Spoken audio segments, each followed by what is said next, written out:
मेरे प्यारे हिंदी के प्रतियोगी अभ्यर्थियों, हिंदी वाग्धारा चैनल में आज एक नई श्रृंखला के साथ पुनः आपका स्वागत है। ये श्रृंखला के प्रश्न आपकी परीक्षा के लिए बहुत ही उपयोगी होंगे। अगर आप इनका अध्ययन कर रहे हैं तो इसकी अनुभूति आपको स्वयं से हो रही होगी। आइए देर ना करते हुए हम लोग इस श्रृंखला के पहले प्रश्न की शुरुआत करते हैं। पहला प्रश्न है हमारा, महावीर प्रसाद द्विवेदी ने आदिकाल को क्या कहा? ए बीज बपन काल, बी वीरगाथा काल, सी प्रारंभिक काल, डी कोई नहीं। तो प्रारंभिक काल मिश्र बंधुओं ने कहा था, गणेश बिहारी, श्याम बिहारी, सुखदेव बिहारी ने कहा था। वीरगाथा काल पंडित रामचंद्र शुक्ल ने ही आदिकाल को कहा था, जिन्होंने हिंदी साहित्य के इतिहास का लेखन कार्य किया। ए बीजक या बीज बपन काल महावीर प्रसाद द्विवेदी जी ने कहा था, इसलिए पहला ही विकल्प ए हमारा सही हो जाएगा। प्रश्न नंबर 2, महाकवि में समास है। ए अव्ययी भाव समास, बी कर्मधारय, सी तत्पुरुष, डी द्वंद्व समास। महाकवि महान है कवि, जो महान विशेषण है, कवि विशेष्य है, तो विशेषण विशेष जिस समास में होता है वो कर्मधारय समास होता है, इसलिए विकल्प भी हमारा सही हो जाएगा, कर्मधारय समास। प्रश्न नंबर 3, अंभधि पर्याय है। ए अर्णव, बी रत्नाकर, सी तोयध, डी सभी। अंभधि, अंभ माने होता है जल, धी माने धारण करने वाला, जल को धारण करने वाला अर्थात जलधि, समुद्र। तो अर्णव भी समुद्र का पर्यायवाची है, रत्नाकर भी समुद्र का है, तोयध भी समुद्र का है, इसलिए विकल्प डी हमारा सही हो जाएगा, सभी। प्रश्न नंबर 4, शिक्षक छात्र को अंग्रेजी पढ़ाते हैं, रेखांकित में कर्म है। ए मुख्य कर्म, बी गौण कर्म, सी अकर्मक, डी कोई नहीं। तो अंग्रेजी को रेखांकित किया गया है, तो अंग्रेजी को पढ़ाते हैं, आप जानते हैं जिसमें को दिखाई नहीं देता है और जो मुख्य क्रिया के पास होता है वो हमारा मुख्य कर्म होता है, और इसमें पूछा गया कौन सा कर्म है उसमें, तो ये अंग्रेजी में मुख्य कर्म होगा, इसलिए विकल्प ए ही हमारा सही हो जाएगा। प्रश्न नंबर 5, बत्तखें तालाब में तैर रही हैं में क्रिया है, अकर्मक, सकर्मक, दोनों, कोई नहीं। यहाँ तैरना क्रिया का प्रभाव सीधे बतखों पर पड़ रहा है, कर्ता पर पड़ रहा है, इसलिए जो है क्रिया अकर्मक है, विकल्प ए हमारा सही हो जाएगा, अकर्मक। प्रश्न नंबर 6, हिंदी में अंग्रेजी का आगत स्वर है।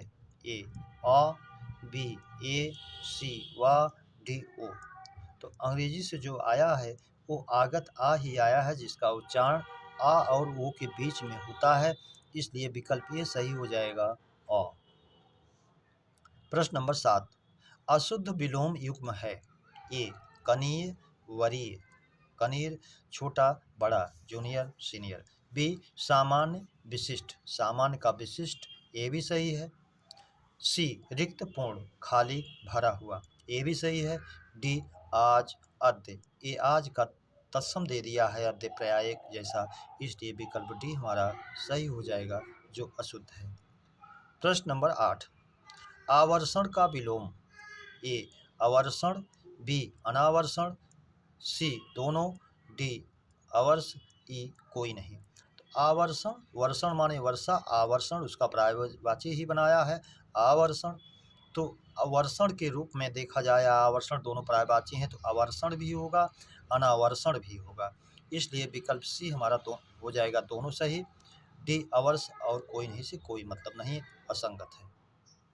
प्रश्न नंबर 9, अशुद्ध तद्भव तत्सम युग्म है। ए जुन्हाई ज्योत्सना, सही है, जिसका शाब्दिक अर्थ होता है चांदनी। बी खेत क्षेत्र, ये भी सही है। सी करोड़ कोटि, ये भी तद्भव तत्सम की जोड़ी सही है। छोटा कनीय, ये नहीं है, छोटा का अगर क्षुद्र होता तो सही होता, ये दोनों एक दूसरे के पर्याय जैसे हैं, इसलिए विकल्प डी हमारा अशुद्ध है। प्रश्न नंबर 10, शिकार करने वाला वाक्यांश का एक शब्द, वाक्यांश का एक शब्द है। ए आखेटक, बी शिकारी, सी अहेरी, डी सभी। तो शिकार करने वाला आखेटक भी है, शिकारी भी है, अहेरी भी है, इसलिए हमारा विकल्प डी सही हो जाएगा। अहेरी तद्भव है, आखेटक इसका तत्सम है, इसलिए दोनों एक दूसरे के पर्याय हैं। प्रश्न नंबर 11, अरण्य अरण्यो संस्कृत भिन्नार्थक शब्द का अर्थ है। जंगल, समुद्र, नीर, चीर, वन, वारी, डी कोई नहीं। तो अरण्य का अर्थ हम जानते हैं जंगल होता है और अरण्यों का समुद्र होता है, इसलिए विकल्प ए ही हमारा सही हो जाएगा, जंगल समुद्र। प्रश्न नंबर 12, आडंबर का विलोम है। ए सादगी, बी ढोंग, सी दिखावा, डी कोई नहीं। तो आडंबर का विलोम जो है सादगी होता है, हम जानते हैं। ढोंग और दिखाया तो प्रयास जैसा हो जाएगा, इसलिए इसका शुद्ध विलोम सादगी है, विकल्प ए हमारा सही हो जाएगा। प्रश्न नंबर 13, कुत्सा का विशेषण है। कुत्सित, कुत्सी, कुत्सीय, डी कोई नहीं। तो कुत्सा में इत प्रत्यय लगा करके निंदा, कुत्सा का शाब्दिक अर्थ होता है निंदा और कुत्सित का शाब्दिक अर्थ होगा निंदित। तो कुत्सा जो है किसी संज्ञा के पहले प्रयोग नहीं कर सकते, लेकिन जिसका प्रयोग करें वो विशेषण हो जाता है। कुत्सित निंदित व्यक्ति, कुत्सित व्यक्ति, तो ये जो है कुत्सित तथ्य कुछ भी हो, विकल्प ए विशेषण बन जाएगा, सही हो जाएगा। प्रश्न नंबर 14, कांटों से भरा हुआ वाक्यांश का एक शब्द। वाक्यांश का एक शब्द।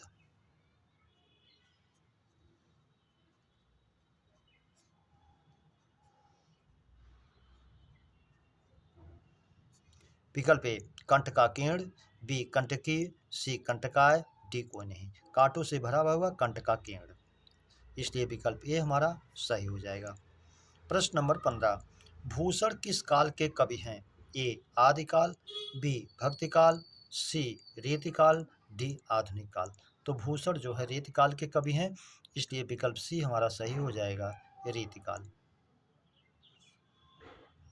प्रश्न नंबर 16, उत्साह किस रस का स्थायी भाव है। ए करुण, बी रौद्र, सी वीर, डी भयानक। तो उत्साह जो है वीर रस का स्थायी भाव है, इसलिए विकल्प सी से हमारा सही हो जाएगा, वीर रस। प्रश्न नंबर 17, बिल्ली छत से कूदी में कारक है। ए करण कारक, बी अपादान कारक, सी संबंध कारक, डी अधिकरण कारक। तो बिल्ली छत से कूदी, छत से अलग हो रही है, इसलिए अपादान कारक होगा, विकल्प बी हमारा सही हो जाएगा, अपादान।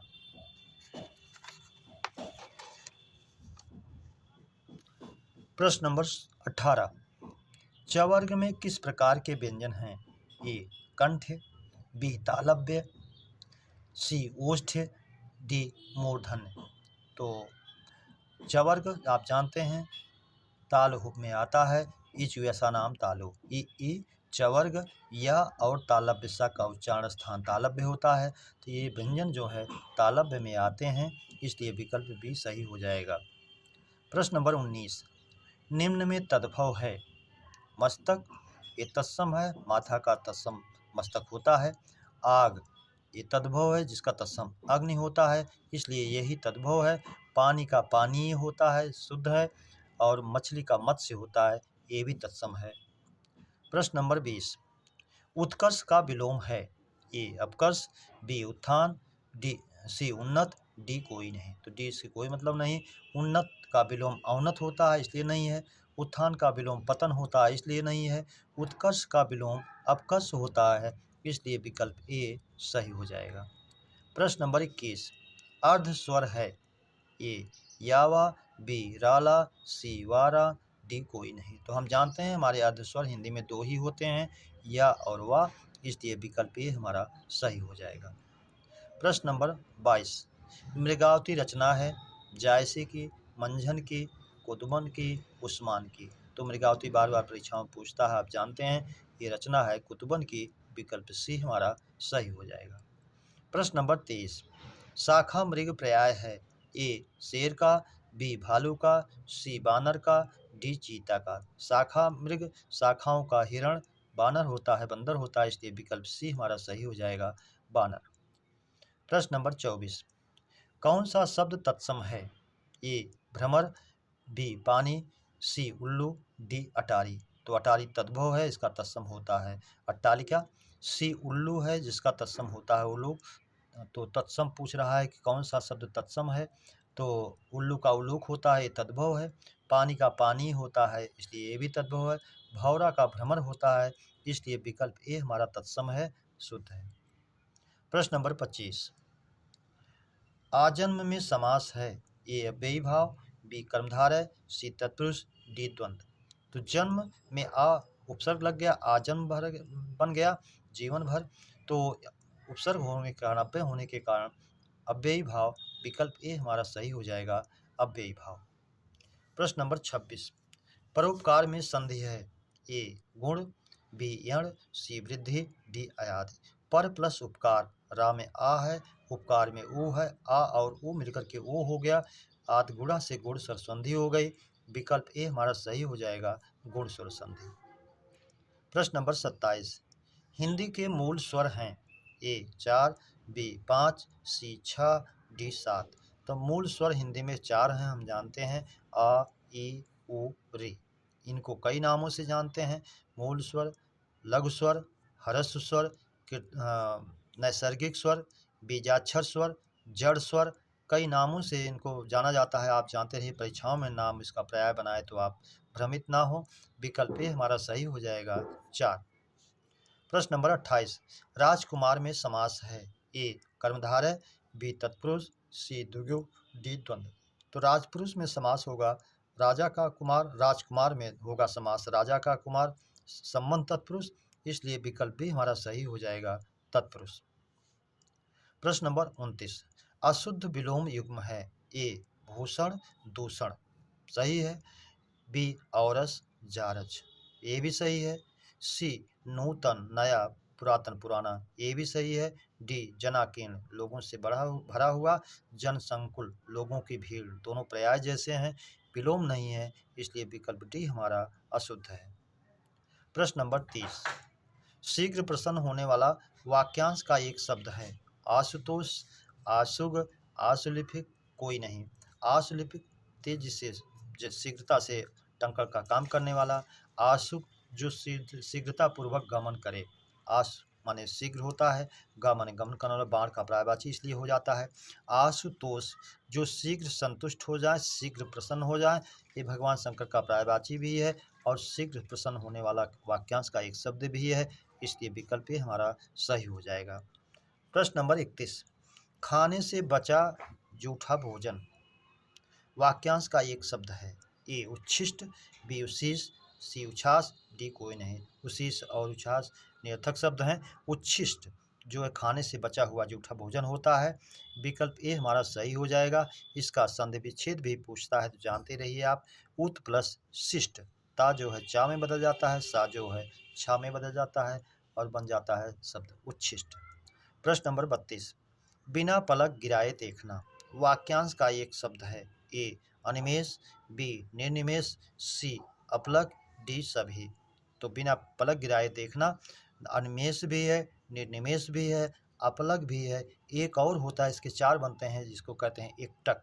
तो चारों में से कोई भी दिया रहे आप माने, विकल्प डी हमारा सही हो जाएगा, सभी।